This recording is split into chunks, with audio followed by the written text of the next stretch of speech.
ಜಿಲ್ಲೆಯ ಸಮಸ್ತ ಜನತೆಗೆ ಬಸವರಾಜ ಮಾಮನಿ ಮಾಡೋ ನಮಸ್ಕಾರಗಳು. ಬಹಳಷ್ಟು ಜನ ಚಪ್ಪಾಳೆ ತಟ್ಟಿದ್ರೆ ಬಹಳ ಸಂತೋಷ ಅನಿಸ್ತದೆ. ಯಾರು ಹೋಗ್ತಾರೋ ಹೋಗ್ಲಿಕ್ಕೆ ಅನುಕೂಲ ಮಾಡಿಕೊಡ್ರಿ. ಬಹಳ ಜನ ಮಹಿಳೆಯರು ಚಪ್ಪಾಳೆ ತಟ್ಟಿದ್ರೆ ಬಹಳ ಸಂತೋಷ ಅನಿಸ್ತಮ್ಮ. ಮೊನ್ನೆ ಇಲ್ಲಿ ಮುದ್ದೇಬೇಳದಲ್ಲಿ ಒಂದು ಮಹಿಳಾ ಸಮ್ಮೇಳನ ಆಗಿತ್ತು. ಅಲ್ಲಿ ಕಾರ್ಯಕ್ರಮ ಕೊಡ್ಲಿಕ್ಕೆ ಹೋದಂಥ ಸಂದರ್ಭದಲ್ಲಿ ಎಲ್ಲ ಹೆಣ್ಮಕ್ಳು ಚಪ್ಪಾಳೆ ತಡ್ತಿದ್ರು, ಒಬ್ಬಕ್ಕೆ ಮಾತ್ರ ಸುಮ್ಮನೆ ಕೂತಿದ್ಲು. ನಾನಂದೆ, ಯಾಕಮ್ಮ ನೀವು ಒಬ್ಬಕ್ಕೆ ಸುಮ್ಮನೆ ಕುಂತಿಯಲ್ಲ ಅಂದೆ. ನಾನು ನಿನ್ನ ಮಾತಿಗೆ ನಾನು ಸತ್ರು ಚಪ್ಪಾಳೆ ತಟ್ಟಂಗಿಲ್ಲ ಅಂದ.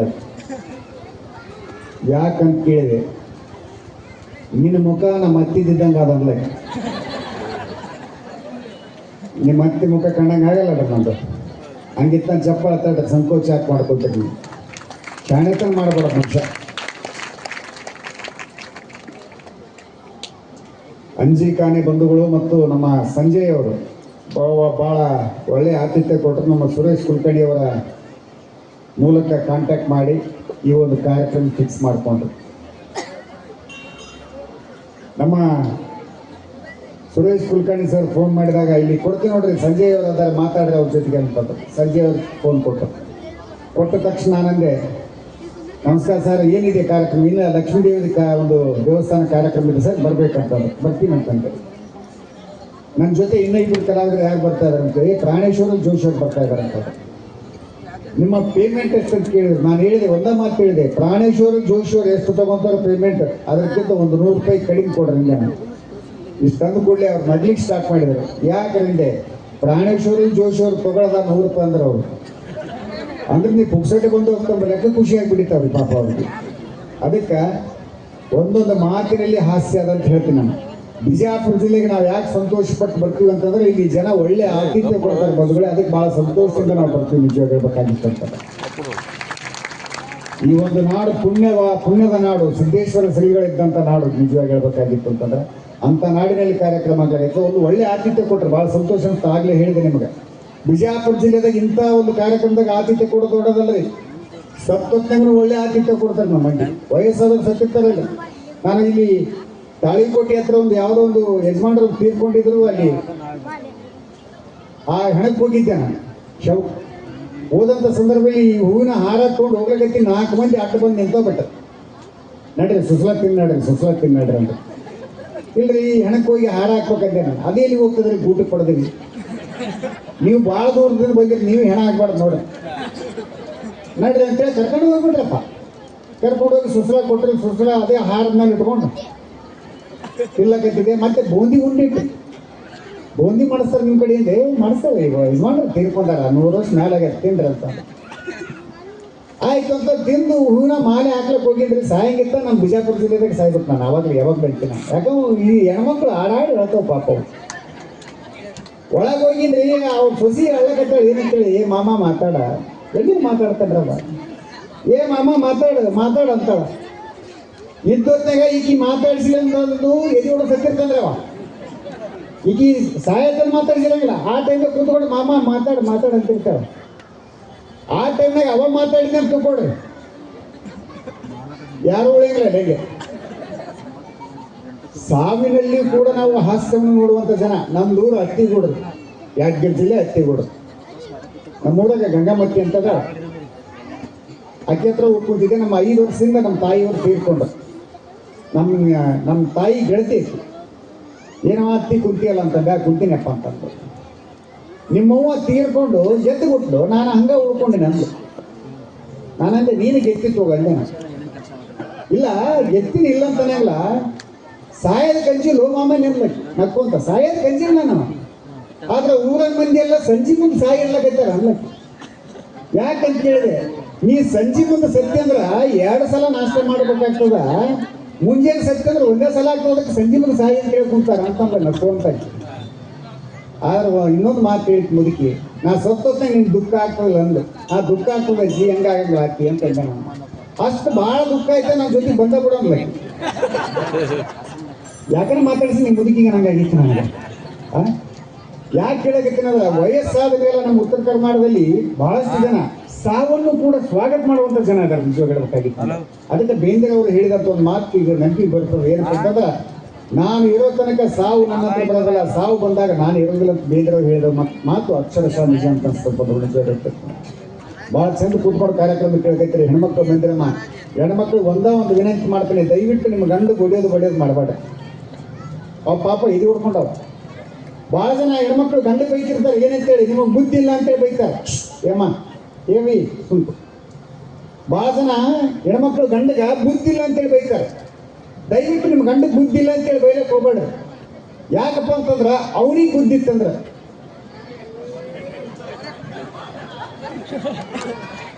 ನಮಗೆ ಯಾಕೆ ಬಂದಿವಾಗ ನಮ್ಮ ತಾವ ಅನ್ಕೊಳಕೈತಾರ ಪಾಪ ಅವರೆಲ್ಲ. ಹೌದಿಲ್ರಿ? ಕೆಲವೊಂದು ಜನ ಚಪ್ಪಾಳಿ ಹಿಂಗೆ ತಟ್ಟಿ ನಗ್ಲಾಕೈತಾರ. ಒಂದು ಮಾತು ಗಂಡಸರಿಗೆ ಕಿವಿ ಮಾತು ಹೇಳಕ್ಕೆ ಇಷ್ಟಪಡ್ತೀನಿ. ಇಲ್ಲಿ ತಾಯಂದ್ರೆಲ್ಲ ಕೂತಾರ, ಹೆಣ್ಮಕ್ಳು ತಮ್ಮ ಮಕ್ಕಳಿಗಿಂತ ಜಾಸ್ತಿ ಗಂಡನನ್ನು ಪ್ರೀತಿಸ್ತಾರೆ ಬಂಧುಗಳು. ನೀವೆಲ್ಲ ಇದನ್ನೆಲ್ಲ ಅರ್ಥ ಮಾಡ್ಕೊಳಕ್ ನೀವು ಚಪ್ಪಾಳಿ ತಗ್ಬೇಡ. ಹೆಣ್ಮಕ್ಳು ಮಕ್ಕಳಿಗಿಂತ ಜಾಸ್ತಿ ಗಂಡನನ್ನು ಪ್ರೀತಿಸ್ತಾರೆ. ಎಕ್ಸಾಂಪಲ್ ಸಹಿತ ಹೇಳ್ತೀನಿ ನಾನು. ಎಲ್ಲಿಯಾದ್ರೂ ಹೊರಗಡೆ ಹೋಗುವಂತ ಸಂದರ್ಭದಲ್ಲಿ ಮಕ್ಕಳನ್ನು ಬಾಜು ಮನಿ ಆಂಟಿ ಹತ್ರ ಬಿಟ್ಟು ಹೋಗ್ತಾರ. ಗಂಡಿಗೆ ಎಂತ ಬಿಟ್ಟು ಹೋಗ್ಯಾರ, ಅದು ಗಂಡ ಇದ್ದಿತ್ತು ಬಿಟ್ಟು ಹೋಗೋಣ ಇರ್ತೀನಿ ಅಂತಿರ್ತದ. ಅದು ನಡಿ ಮುಂದೆ ನಡಿ ಅಂತೇಳಿ ಮುಂದೆ ಹಾಕೊಂಡು ಹೋಗಿಬಿಡ್ತಾರೆ ಅದಕ್ಕೆ. ಇವು ಗಂಡ ಹೆಂಡತಿ ನೋಡುವ ಸಹಜವಾಗಿ ನಡೀತಕ್ಕಂಥ ಹಾಸ್ಯ ಪ್ರಸಂಗಗಳು ಇಲ್ಲಿ ಭಾಳ ಜನ ಹೆಣ್ಮಕ್ಳು ಬಂದಿರೋ ನಿಮ್ಮ ನೋಡಿ ಭಾಳ ಸಂತೋಷ ಆಯ್ತು ನನಗೆ. ಗಂಡಸರಿಗೆ ನಿಮಗೂ ಒಂದು ಮಾತು ಹೇಳಕ್ಕೆ ಇಷ್ಟಪಡ್ತೀನಿ. ಗಂಡಸರ ತಲೆ ಮೇಲೆ ಇಬ್ಬರು ಕೈ ಆಡಿಸ್ತಾರೆ ಈ ಥರ. ಒಬ್ಬಕಿ ಹೆತ್ತ ತಾಯಿ, ಇನ್ನೊಬ್ಬಕಿ ಹೆಂಡತಿ. ಒಬ್ಬಕಿ ಹೆತ್ತ ತಾಯಿ, ಇನ್ನೊಬ್ಬಕಿ ಹೆಂಡತಿ. ವ್ಯತ್ಯಾಸ ಏನದಪ್ಪ ಅಂತಂದ್ರೆ, ಹೆತ್ತ ತಾಯಿ ತಲೆ ಮೇಲೆ ಕೈ ಆಡಿಸೋ ಕೂದಲು ಬರ್ತಾವ, ಹೆಂಡತಿ ತಲೆ ಮೇಲೆ ಕೈ ಆಡಿಸೋ ಇದ್ದು ಕೂದಲು ಹೋಗ್ತಾವ ಅಂತಾರೆ. ನಾನು ಭಾಳ ಜನಕ್ಕೆ ತಲೆ ಕಾಣಕತ್ತದ. ನಿಮಗೆ ತಲೆ ನೋಡಿದ್ರೆ ನಾನು ಡೌಟ್ ಬರೋಕ್ಕೆ ಸ್ಟಾರ್ಟ್ ಆಗದ. ಹೆಂಡತಿ ತಲೆ ಮೇಲೆ ಕೈ ಆಡಿಸೋದು ಹೋಗಿದ್ರೆ ಇಡೀ ಓಣಿ ಮಂದಿನ ತಲೆ ಮೇಲೆ ಕೈ ಆಡಿಸಬೇಕಂತ ಅನ್ಸಕತ್ತದ ನನಗೆ. ಆದ್ರೆ ಒಂದು ವಿಷಯ ಹೇಳಕ್ಕೆ ಇಷ್ಟಪಡ್ತೀನಿ ಬಂಧುಗಳೇ, ಯಾರಿಗೆ ತಲೆ ಮೇಲೆ ಕೂದಲಿಲ್ಲ ಅವ್ರು ಭಾಳ ಇಂಟೆಲಿಜೆಂಟ್ ಇರ್ತಾರೆ. ಅವ್ರು ನೀವು ಗಮನಿಸಿರ್ಬೇಕು, ಭಾಳ ಇಂಟೆಲಿಜೆಂಟ್ ಇರ್ತಾರೆ. ಈಗೇನು ಮನಸ್ಸಿಗೆ ಬೇಜಾರು ಮಾಡ್ಕೊಳ್ಬಾರ್ರಿ. ನೋಡ್ರಿ ತಾಯಂದ್ರೆ ಚಪ್ಪಾಳೆ ತಟ್ಟಕತ್ತಾರೆ. ಎಷ್ಟು ಹಚ್ಕೋಬೋದು ಗೊತ್ತಾ? ಹಚ್ಕೊಂತ ನೋಡ್ತಾರೆ, ಇನ್ನ ಐತಿ ಬಿಡು, ಇಲ್ಲಿಂದ ಬಂದ್ಬಿಡ್ತಾರೆ. ಮಗ ಅಂತಾನಪ್ಪ ಇಲ್ಲಿಂದ ಬಂದು ನೋಡು ಅಂತಾನೆ. ಹೌದಾ ಅಂತಂದು ಒಂದು ಬಕೆಟ್ ನೀರು ತೊಗೊಂಡು ತಲೆ ಮೇಲೆ ಎತ್ತು ಹಾಕೊಂಡು ಎದ್ದು ಬಂದ್ಬಿಡ್ತಾರೆ ಬಂಧುಗಳು. ಇವು ನಮ್ಮ ಜೀವನದಲ್ಲಿ, ನಮ್ಮದು ಯಾದಗಿರಿ ಜಿಲ್ಲೆ ಅಂತ ಹೇಳಿದೆ ನಿಮಗೆ. ನಮ್ಮ ಭಾಷೆಗೂ ನಿಮ್ಮ ಭಾಷೆಗೆ ಬಹಳಷ್ಟು ಸ್ವಲ್ಪ ವ್ಯತ್ಯಾಸ ಐತಿ. ನೀವು ಎಲ್ಲಿಂದ ಬಂದಪ್ಪ ಅಂತ ಕೇಳ್ತಾರೆ. ನಮ್ಮ ಕಡೆ ಎಲ್ಲಿಂದ ಅಂತ ಅನ್ನಂಗಿಲ್ಲ, ಎಲ್ಲೆಷ್ಟು ಬಂದಿ ಅಂತಾರೆ. ಎಲ್ಲೆಷ್ಟು ಬಂದಿ ಅಂದ್ರೆ ಅವಾಗ ಅಪೋಸಿಟ್ ಇದ್ದವ ಏನಂತ ನಾ ಕಲ್ಲೇಶ್ ಬಂದೀನಿ ಅಂತಾನೆ. ಕಲ್ಲೇಶ್ ಯಾಕೆ ಬರೋಕೆ ಹೋಗಿದ್ರೆ ಅಲ್ಲೇಶ್ ಬರಬೇಕಿಲ್ಲ ಅಂತ ಇನ್ನೊಬ್ಬ ಬಂದಿರ್ತಾನೆ. ಇದು ಯಾದಗಿರಿ ಭಾಷೆ. ಇನ್ನು ಕಲಬುರಗಿ ಕಡೆಗೆ ಹೋದ್ರೆ ಅವ್ರ ಭಾಷೆ ಚೇಂಜ್ ಆಗ್ತದೆ. ನೀ ಬಿ ಬಂದಿರಿ ಅಂತಾರೆ.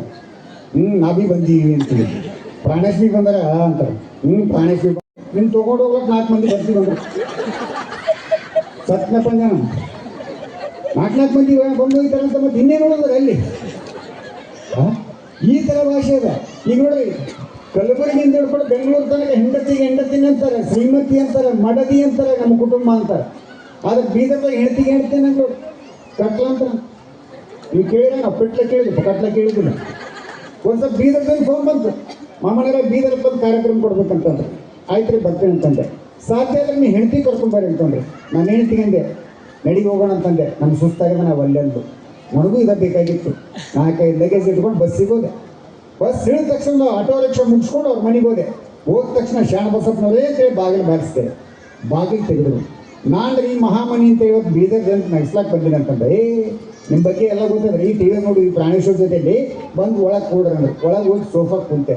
ಚಾ ತಂದು ಕೊಟ್ಟರು, ಚಾ ಕುಡ್ಲಕತ್ತಿದೆ. ಅವಾಗ ಕೇಳಿದ್ರು, ನಿಮ್ಮ ಕಟ್ಲ ಇಲ್ಲದಂದ್ರೆ ನನಗೆ ಎದಿ ಡಬ್ಬ ಯಾಕೆ ಹಿಂದಕ್ಕೆ ಒಯ್ತಿ ಹೊಂದಿದ್ರು ಅಂದ್ರೆ ಅದು ನೆನಪಂತ ನನಗೆ. ಈ ಬೀದರ್ ಮಂದಿ ಭಾಷೆ ನನಗೆ ತಿಳಿಯಾಗಿಲ್ಲ. ನಂದು ನಾನೇ ಕಲ್ಪನೆ ಮಾಡ್ಕೋಬೇಕು ಅಂತ ತಿಳ್ಕೊಂಡು ನಾನು ಏನಂದೆ ಲಗೇಜಿಗೆ ಅಂತಾನೆ ತಿಳ್ಕೊಂಡು ನಾನೇನಂದೆ ಆಟೋದಾಗ ಅಂದೆ. ನಾನು ಕಟ್ಲ ಆಟೋದಲ್ಲಿ ಒಬ್ಬರೇ ಚಾ ಕುಡಿದ್ರಿ, ಅದಕ್ಕೂ ಕರ್ಕೊಂಡು ಚಾ ಕುಡ್ಸೋ ನೋವಂದ ಅದು ಕುಡಿಯಂಗಿಲ್ಲ ಅಂದೆ. ನಾನು ಹಾಲು ಕುಡಿತಿದ್ದನು, ಹಾಲು ಕುಡಿಯಂಗಿಲ್ಲ ಅಂದೆ. ನಾನು ನಾಷ್ಟ ಮಾಡ್ಸೋನು ಅಂದ. ಏನು ಮಾಡಂಗಿಲ್ಲ ರೀ ಕಟ್ಲ ಅಂದ್ರೆ ಏನು ಬದ ತಿಳಿಯಂದೆ. ನಾನು ನಿಮ್ಮ ಕಡೆ ಮಂದಿ ಗೊತ್ತಿಲ್ಲ, ಹೆಂಡತಿ ಕಟ್ಲ ಅಂತ ಗೊತ್ತಂದ. ನನಗೆ ತಲೆ ಕಟ್ಟಾಗಿತ್ತು. ಹೆಂಡತಿ ಕಟ್ಲ ನನ್ನ ಮಕ್ಕಳಿಗೇನು ಬಟ್ಲ ಅಂತ ಹೇಳಿದ್ದೆ ನಾನು. ಭಾಷೆ ಹಿಂಗೈತಿ ಬಂದ್ಬೇಳೆ. ಇನ್ನೂ ಈ ಕಡೆ ರಾಯಚೂರು, ಯಾದಗಿರಿ, ಬಳ್ಳಾರಿ ಈ ಕಡೆ ಬಾರ್ಡರ್ ಏರಿಯಾದಾಗ ಬಂದ್ರೆ ತೆಲುಗು ಜನ ಜಾಸ್ತಿ ಅದಾರೆ ಅಲ್ಲಿ. ನಮ್ಮ ಯಾದಗಿರಿಗಿನ ತೆಲುಗು ಟಚ್ ಇಲ್ರಿ. ನಮ್ಮ ಅತ್ತಿ ಹುಡುಗ ಸುತ್ತಮುತ್ತ ಆಂಧ್ರದವ್ರು ಬಂದ್ಬಿಟ್ರೆ ಇಲ್ಲಿ ಇತ್ತೀಚೆಗೆ ಏನಾಗ್ಯದ ಆದರೆ ಕನ್ನಡ ಭಾಷೆ ನಾವು ಬಿಟ್ಕೊಟ್ಟಿಲ್ಲ, ನಾವು ತೆಲುಗು ಕಲ್ತಿಲ್ಲ. ಒಂದ್ಸಲ ಏನಾಯಿತು, ಟ್ರೈನಲ್ಲಿ ಮಂತ್ರಾಲಯಕ್ಕೆ ಹೋಗ್ತಾ ಇರ್ಬೇಕಾದ್ರೆ ಗಂಡ ಹೆಂಡತಿ ಎಲ್ಲ ಜನ ಕೂಡಿ ಹೋಗ್ತಾ ಇದ್ರು. ಒಬ್ಬಕ್ಕೆ ಆಂಧ್ರ ಹೆಣ್ಮಗಳು ಎದ್ದು ನಿಂತಿದ್ದು. ಕರ್ನಾಟಕದ ಒಬ್ಬ ಗಂಡ ಇದ್ನಲ್ರಿ ಅವಾಗ ತನ್ನ ಹೆಂಡತಿ ಆಕೆ ಎದ್ದು ನಿಂತಾಳ ಕೂಡಿಸ್ಕೊಂಡ. ಈಕೆ ಕರ್ನಾಟಕಕ್ಕೆ ಅಂದು ಬೇಡ, ಆಕಿನ ಭಾಷೆ ನಮಗೆ ತಿಳಿಯಂಗಿಲ್ಲ, ನಮ್ಮ ಭಾಷೆ ಆಕಿಗೆ ತಿಳಿಯಂಗಿಲ್ಲ. ಆಕೆ ಏನೋ ಕೇಳ್ತಾಳೆ ನಮ್ಗೆ ಗೊತ್ತಾಗಂಗಿಲ್ಲ, ಬೇಡ ಅಂದ. ಭಾಷೆ ಯಾವುದಾದ್ರೆ ಏನು, ಹೆಣ್ಮಕ್ಳು ಒಂದ ನೀವು ಅಂತಂದು ನೀ ಕೂಡ ಮತ್ತೆ ಕೂಡಿಸಿ ಎದ್ದು ನಿಂತ. ಟ್ರೈನ್ ಬಿಟ್ಟಿತ್ತು, ಟ್ರೈನ್ ಬಿಟ್ಟು ನೆಕ್ಸ್ಟ್ ಸ್ಟಾಪ್ ಬಂದ ತಕ್ಷಣ ಈ ಆಂಧ್ರ ಹೆಣ್ಮಗಳು ಕರ್ನಾಟಕಕ್ಕೆ ಕೇಳಿದ್ಲು ಏನಂತೇಳಿ, ಊರಂಡಿ ಅಂದ. ಈಕೆ ಅಂದ್ರು ನೋಡು ಬ್ಯಾಡ ಅಂತ ಕೂಡಿಸಿ ರಂಡಿ ಎಲ್ಲ ಕಟ್ಟಿ ನೋಡ್ಲ ಅಂದ. ಇವಾಗ ಗಂಡ ಅಂದೆ ಸುಮ್ಕೂಡ ಮಾಂಗೆಲ್ಲ ಮಾತಾಡ್ಬೇಡ ಸುಮ್ಕೂಡ ಅಂತಂದ. ಮತ್ತೆ ನೆಕ್ಸ್ಟ್ ಸ್ಟೇಷನ್ ಬಂದ ತಕ್ಷಣ ಊರಂಡಿ ಅಂದ. ಇವು ಗಂಡ ಅಂತ ಸುಮ್ಕೂಡ ಕೂಡಿಸಿದ್ರೆ ಮಸ್ತಾಗ ನನಗೆ ನಾನು ಹಿಡ್ತೀರ ರಂಡಿ ಅಂತೇನೆ. ಅಷ್ಟು ಮಂದಿ ನೋಡಕತ್ತೆ ಸುಮ್ಕೂಡ ಅಂತಂದ. ಗಲೀಜ್ ಮಾತಾಡ್ಬೋದು ಸುಮ್ಕೂಡ ಅಂತ ಸುಮ್ಕೊಡ್ತಾರೆ.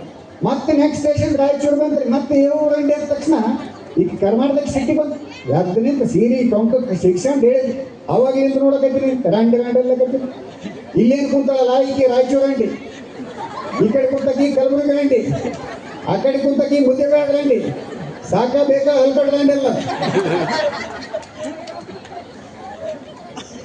ಗಂಡ ದಿಕ್ಕ ಬಾಲ ಗುಡಿ ಊಟವ ನಾ ಪಾದಯಾತ್ರೆ ಮಾಡಿ ನಡಿ ಮಂತ್ರಾಲಯಕ್ಕೆ ಅಂತಂದ. ಅವ ಆಂಧ್ರದ ಗಂಡ ಇದ್ನಲ್ರಿ ಅವ ಒಳ್ಳೆ ಬಂದ ಏನಾಗ್ಯದ ಅಂತಂದು ಊರು ಗಂಟೆ ಅನ್ಲಕತ್ತಾಡ್ರಿ. ಬೇಗ ಏನು ನಿಮ್ಮ ಹೆಂಡತಿ ಹೇಳ್ರಿ ಅಂತಂದು. ಅಲ್ಲಮ್ಮ ಊರು ಗಂಟೆ ಭಾಷೆ ಬೇರೆ ಅಲ್ಲ, ಯಾವ ಊರು ಬಂತು ಅಂತ ಕೇಳಕತ್ತಾವ ಅಂತಂದಾಗ ಹಣೇಡಿ ಬರ್ಕೊಳ್ಳಂತ ಹಂಗನೇ ಕೇಳ್ಬೇಕಿಲ್ರಿ, ಇಲ್ಲ ಭಾಷೆ ಗೊತ್ತಿಲ್ರಿ ಅಂತಂದಾಗ ವ್ಯತ್ಯಾಸ ಆದದ್ದೇ ನಮ್ಗೆ ಹಾಸ್ಯ ಸಿಗುವಂಥದ್ದು ಬದುಗಳೇ. ಅದಕ್ಕೆ ಭಾಷೆ ಭಾಳ ಮುಖ್ಯ ಆಗ್ತದ. ನಾನು ಎಲ್ಲ ಕಲಬುರಗಿ ಇದು ಬೆಂಗಳೂರು ಮೈಸೂರು ಜನಕ್ಕೆ ಏನಂತ ಹೇಳ್ತೀನಿ ಅಂತಂದ್ರೆ, ದಯವಿಟ್ಟು ಉತ್ತರ ಕರ್ನಾಟಕ ಕಡೆ ಬಂದಾಗ ಭಾಷೆ ಕಡೆ ಗಮನ ಕೊಡಬಾರ್ದು. ಯಾಕಂತ ನಮ್ಮ ಉತ್ತರ ಕರ್ನಾಟಕ ಭಾಷೆ ನಮ್ಗೆ ತಿಳಿಯಂಗಿಲ್ಲ ಕೆಲವೊಂದ್ಸಲ. ಮಾವ ಫಸ್ಟ್ ಟೈಮ್ ಹಳೆಯ ಮನೆ ಇದು ಹಳೆಯ ಫಸ್ಟ್ ಟೈಮ್ ಮಾವನ ಮನೆಗೆ ಬಂದ ಮಾವ ಎದು ಏನಾಗಬೇಕು ಎದಕ್ಕೆ ಬಂದೆ ಅಂತ ಕೇಳಿದ. ಹಳೆಯ ಸಿಟ್ಟು ಆಯ್ತು ಅಂದ್ರೆ ನಾನು ಅನ್ಕೊಂಡೆ ಉತ್ತರ ಕರ್ನಾಟಕ ಕಡೆ ನಾವು ಬಂದೀನಿ ಅಂತ. ಅಂದ್ರೆ ಭಾವನೆ ಭಾಳ ಮುಖ್ಯ ಆಗ್ತದೆ ನಮ್ಮ ಉತ್ತರ ಕರ್ನಾಟಕದಲ್ಲಿ. ಅದಕ್ಕೆ ಬೆಂಗಳೂರು ಮೈಸೂರು ಮಂದಿಗೆ ಒಂದೇ ಒಂದು ವಿನಂತಿ ಮಾಡ್ಕೊಡ್ತೀನಿ, ದಯವಿಟ್ಟು ಉತ್ತರ ಕರ್ನಾಟಕ ಕಡೆ ಬಂದಾಗ ಭಾಷೆ ಕಡೆ ಗಮನ ಕೊಡಬೇಡಿ ಬಂಧುಗಳೇ, ಭಾವನೆಗಳ ಕಡೆ ಗಮನ ಕೊಡಿ ಅಂತ ವಿನಂತಿ ಮಾಡ್ಕೊಡ್ತೀನಿ ನಾನು. ಅಂತ ಸ್ವೀಟ್ ಆದಂಥ ಭಾಷೆ ನಮ್ಮ ಕಡೆಗೆ ಹೊರಟಿಲ್ಲ, ಏನು ಭೇದ ಭಾವ ಇಲ್ಲ. ನಾವು ಭಾಳ ಪ್ರೀತಿಯಿಂದ ನೋಡ್ಕೊಳ್ಳೋಂಥ ಜನ ಬಂಧುಗಳು ನಿಜವಾಗಿ ಹೇಳ್ಬೇಕಾಗಿತ್ತು ಅಂತಂದ್ರೆ ಭಾಳ ಜನ ಬಂದಿರಿ, ಭಾಳ ಸಂತೋಷ ಅನಿಸ್ತದ. ಈ ಕಲಾವಿದರಲ್ಲಿ ಅತ್ಯಂತ ಹ್ಯಾಂಡ್ಸಮ್ ಕಲಾವಿದ ನಾನೇ, ನೋಡ್ಲಕ್ಕೆ ನಾನೇ ಚಲೋ ಇದ್ದೀನಿ. ಬೆಂಗಳೂರು ಮೈಸೂರು ಜನ ಕಣ್ಣಾಗ ಆಗ್ತೀನಿ ನಾನು. ನಮ್ದು 44 46 ಡಿಗ್ರಿ ಬಿಸಿಲು ಕಾಮನ್ ಆಗಿರುತ್ತೆ. ಅಂತ ಬಿಸಿಲಾಗಿ ಇಷ್ಟು ಬೆಳ್ಳಗಿದ್ದು ನಾನು ಒಬ್ಬನೇ ಆ ಭಾಗದಾಗ. ಇನ್ನೊಂದು ವಿಷಯ ಹೇಳ್ತೀನಿ, ಬೆಂಗಳೂರು ಮೈಸೂರು ಮಂದಿ ಕೇಳಿದೆ ಏನ್ರಿ ನಿಮ್ಮ ಕಡೆ ಜನ ನೋಡ್ಲಿಕ್ಕೆ ಜಾಸ್ತಿ ಬೆಳ್ಳಗದಾರ, ಏನಿದೆ ಬದಾಮಿ ತಿಂತಾರ, ಹಾಲಿನೊಳಗೆ ಕೇಸರಿ ಹಾಕೊಂಡು ಕೊಡ್ತಾರ, ಹಿಂಗಾಗಿ ಮಕ್ಕಳು ಬೆಳ್ಳಿ ಕೊಡ್ತಾ ಅಂತ ಹೇಳಿದ್ರು. ನಾನು ಇನ್ನೊಂದು ಸಂಶೋಧನೆ ಮಾಡೀನಿ. ಆ ಕಡೆ ಭಾಗಕ್ಕೆ ಹೋದಾಗ ಆ ಕಡೆ ತಾಯಂದ್ರು ಭಾಳ ಪ್ರಜ್ಞಾವಂತರು. ಹೊಟ್ಲಿದ್ದಂಥ ಸಂದರ್ಭದಲ್ಲಿ ಸುಂದರವಾದಂಥ ಮಗುನ ಫೋಟೋ ಬೆಡ್ರೂಮ್ ಗಾಡಿ ಹೆಚ್ಚಿಬಿಡ್ತಾರೆ. ದಿವಸ ಅದನ್ನ ನೋಡ್ಕೊಂತ ಮಕ್ಕಂತಾರೆ, ಅದನ್ನ ನೋಡ್ಕೊಂತ ಅಂತ ಹೇಳ್ತಾರೆ. ಹಿಂಗಾಗಿ ಹೆಚ್ಚು ಕಡಿಮೆ ಮಕ್ಕಳು ಹಂಗೆ ಉಡ್ತಾವೆ. ನಮ್ಮ ಉತ್ತರ ಕರ್ನಾಟಕದಲ್ಲಿ ಇವೆಲ್ಲ ಪದ್ಧತಿ ಇಲ್ಲ ಬಂದವು. ನಮ್ಮ ತಾಯಂದ್ರೆ ಮುಂಜಾನೆ ಎದ್ದ ತಕ್ಷಣ ಎಮ್ಮೆ, ಕ್ವಾಣ, ಆಕಳ, ನಾಯಿ, ಹಂದಿ ಇವೆಲ್ಲ ನೋಡಿಬಿಡ್ತಾರೆ. ಹಿಂಗೆ ಹೆಚ್ಚು ಕಡಿಮೆ ಕಲಾವಿದರೆಲ್ಲ ಪ್ರಾಣೇಶ್ವರ ಹಂಗೆ ಜೋಶಿ ಹಂಗೆ ಬಿಡ್ತಾರೆ. ನೋಡಿ ಜೋಶಿ ಯಾವ್ದು ಕಡಿಮೆ, ಬಿಜಾಪುರ ಗುಳಿ ಕಣ್ಣಾಗ ಆಗ್ತಾರೆ, ಪ್ರಾಣೇಶ್ವರ ಐಡಿ ಎತ್ತ ಕಣ್ಣಾಗ ಆಗ್ತಾರೆ. ಇನ್ನು ನಮ್ಮ ಮಕ್ಕಳು ಹಿಂದೂ ಮತ್ತೆ ಸಾಲಿ ಮಟ್ಟಿ ಬಂದಿಲ್ಲ, ಆಕೆ ಸಾಕ್ಷಾತ್ ಯಮನವಾಹನ ಕಣ್ಣಾಗ ಆಗ್ತಾಳೆ. ಅವರೆಲ್ಲ ನೋಡಕ್ ಕೂತ್ರೆ ನಾನಾ ಜೂನಿಯರ್ ಅನಿಲ್ ಕಪೂರ್ ಕಣ್ಣಾಗ ಆಗ್ತೀನಿ. ನಾನು ನಮ್ಮವ್ರು ಕೇಳಿದೆ, ನಾನು ಯಾಕೆ ಹಿಂಗೆ ಹುಟ್ಟಿನ ಅಂತ ಕೇಳಿದೆ. ನಮ್ಮವ್ರು ಹೇಳಿದ್ರೆ ನಿನ್ನ ಪ್ರೆಗ್ನೆಂಟ್ ಇದ್ದಂಥ ಸಂದರ್ಭದಲ್ಲಿ ಅನಿಲ್ ಕಪೂರ್ ಸಿನಿಮಾ ಪಲ್ಲವಿ ಅನಪಲ್ಲವಿ ಸಿನಿಮಾ ನೋಡಿದ್ದೆ, ಹಂಗಾಗಿ ನಿಂಗೆ ಹುಟ್ಟಿದೆ ಅಂತ ಹೇಳಿದ್ದೆ ಬಂಧುಗಳು. ನಮ್ಗೆ ತಾಯಿಂದ ಚಪ್ಪಳ ಕಡ್ತಾರೆ, ಭಾಳ ಸಂತೋಷ ಅನಿಸ್ತದೆ. ಹೋಗಿ ಕೇಳೇನ್ರಿ, ಸ್ವಲ್ಪ ಮುದ್ದಾಗ್ಯದನ್ರಿ ನನ್ನ ಮಗ. ಆಕಿ ಏನು ಅನ್ಬೇಕು, ದೈವಕ್ಕ ಒಂದು ಕಿಸ್ ಕೊಡ ಪಪ್ಪ ಪುಟ್ಟ ಅಂದ ಅಂತ, ಮುದ್ದು ಕೊಡ ಅಂದ ಅಂತ. ಅದೆಲ್ಲ ನಮ್ಮಪ್ಪ ಕೊಡ್ತಾನೆ ಅಂತ ಹೇಳೇನಂತ ಮಗ. ಆ ಆಂಟಿ ನನಗೆ ಫೋನ್ ಮಾಡ್ಯಾಳ, ಏನ್ರಿ ನಿನ್ನ ಮಗ ಹಿಂಗಲ್ಲಕಂತ ನೋಡಂತಂದು. ಇನ್ನೊಂದು ವಿಷಯ ಈ ಸಂದರ್ಭದಲ್ಲಿ ಹೇಳಕ್ಕೆ ಇಷ್ಟಪಡ್ತೀನಿ. ನಮ್ಮವ್ವ ನನಗೆ ಯಾವಾಗಲೂ ಹೇಳ್ತಿರ್ಲು, ದೇವರಿಂದ ಹೊರ ಪಡೆದಿಟ್ಟು ನೀವು ಹುಟ್ಟಿದೆಪ್ಪ ಅಂತ ಹೇಳ್ತಿರ್ಲಿಲ್ಲ ಬಂಧುಗಳೇ. ಅದು ಭಾಳ ಸಂತೋಷ ಅನಿಸ್ತು ನಿಜವಾಗಿ ಹೇಳ್ಬೇಕಾಗಿತ್ತು ಅಂತಂದ್ರೆ.